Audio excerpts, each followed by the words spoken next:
ఒంటరిగా ఉన్నామని కుంగిపోతున్న వాళ్ళను ముగ్గులోకి లాగి మోసం చేయడమే పనిగా పెట్టుకున్నారు కొందరు.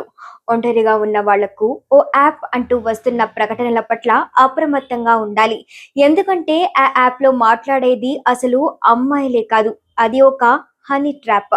మీతో పరిచయం పెంచుకొని నిలువినా దోచేస్తారు. నేను Rupa Nagesh, welcome to Telugu post fact check cyber security series.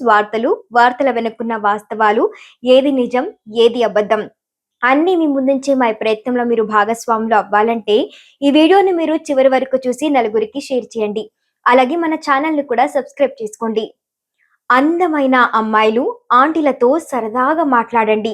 మీ రంగు రూపంతో మాకు పని లేదంటూ యూత్ ను ఆకర్షించే రీతిలో సోషల్ మీడియాలో వస్తున్న ప్రకటనల పట్ల జాగ్రత్తగా ఉండాలని హైదరాబాద్ నగర పోలీస్ కమిషనర్ విసి సజ్జనార్ హెచ్చరించారు. దీని వెనుక ఉన్నది తీయని మాటలు కాదు, నిలువున దోపిడీ చేసే సైబర్ కేటుగాళ్ల మాయాజాలం అని స్పష్టం చేశారు. యూత్ ఒంటరితనాన్ని ఆసరగా చేసుకుని సైబర్ నేరగాళ్లు పన్నుతున్న హనీ ట్రాప్ ఇదని, ఈ వీడియోలో అందంగా ఆకర్షణీయంగా కనిపిస్తున్న అమ్మాయిలు ఏ మాత్రం నిజం కాదని గుర్తించుకోవాలి.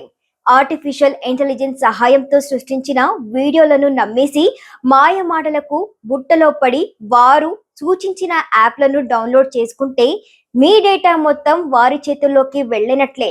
ఆ లింక్ ద్వారా యాప్ డౌన్లోడ్ చేసుకోగానే మీ ఫోన్లో ఉండే కాంటాక్ట్లు గ్యాలరీ మొత్తం వారి కంట్రోల్లోకి వెళ్ళిపోతుంది.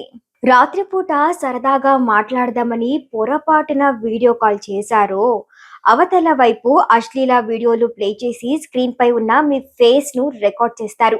ఆ తర్వాత దాన్ని పూర్తిగా మార్ఫింగ్ చేసి మీ కాంటాక్ట్ లిస్ట్ లోని బంధువులకు, సన్నిహితులకు, మిత్రులకు పంపుతామంటూ బ్లాక్ మెయిలింగ్ చేస్తూ బెదిరింపులకు దిగుతారు.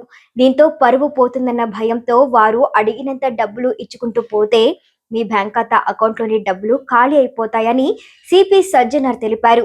యూట్యూబ్, ఇన్స్టాగ్రామ్, ఫేస్బుక్ తదితర మాధ్యమాలలో ఇలాంటి మోసపూరిత ప్రకటనలు ఇస్తున్న వారిపై చట్ట ప్రకారం కఠిన చర్యలు తీసుకుంటామంటూ సిపి సజ్జనార్ తెలిపారు. ఇక ఆన్లైన్లో ఎవ్వరు ఊరికే స్నేహితులు అవ్వరని, ఆ ఆఫర్ వెనుక భారీ మొత్తంలో డబ్బును, పరువును లాగేసే పెద్ద కుట్ర దాగి ఉందని నెటిజన్లు గ్రహించాలన్నారు. Fake dating, video calling apps install చేసుకొని జీవితాలను నాశనం చేసుకోవద్దని తెలిపారు. ఒకవేళ ఇప్పటికే ఎవరైనా సైబర్ వలలో చిక్కుకొనుంటే పరువు పోతుందేమోనని భయపడకుండా వెంటనే 1830 టోల్ ఫ్రీ నంబర్కు కాల్ చేయాలని, లేదా సైబర్ క్రైమ్ పోర్టల్లో ఫిర్యాదు చేయాలని పోలీసులు సూచించారు. యువతని ఒంటరి వ్యక్తులనే లక్ష్యంగా చేసుకుని ఫేక్ ప్రొఫైళ్లతో పరిచయం మొదలుపెట్టి కొద్ది రోజుల్లోనే ప్రేమ పేరుతో దగ్గరవుతారు.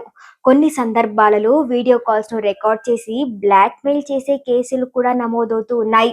ఈ తరహా స్కామ్లు ప్రస్తుతం మెట్రో నగరాల్లో పెరిగిపోతూ ఉన్నాయి. డిజిటల్ యుగంలో యువత పలు రకాల డేటింగ్ యాప్లను ఉపయోగిస్తూ ఉన్నారు.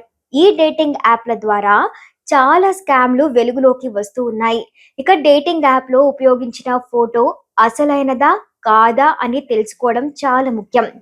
దీన్ని తెలుసుకోవడానికి మీరు గూగుల్ రివర్స్ ఇమేజ్ సెర్చ్ ను ఉపయోగించుకోవచ్చు, లేదా కలవడానికి ముందు వీడియో కాల్లో ఒకసారి మాట్లాడండి. డేటింగ్ యాప్ లో పరిచయమైన వారిని మీరు మొదటిసారి కలవడానికి వెళ్తున్నప్పుడు చాలా జాగ్రత్తగా ఉండాలి. మీరు వెళ్ళే ప్రదేశం మీ ఫ్రెండ్స్ కి లేదా ఫ్యామిలీకి చెప్పాలి. అలాగే జనసంచారం కాస్త ఎక్కువగా ఉండే ప్రదేశాలు ఎంచుకుంటే మంచిది.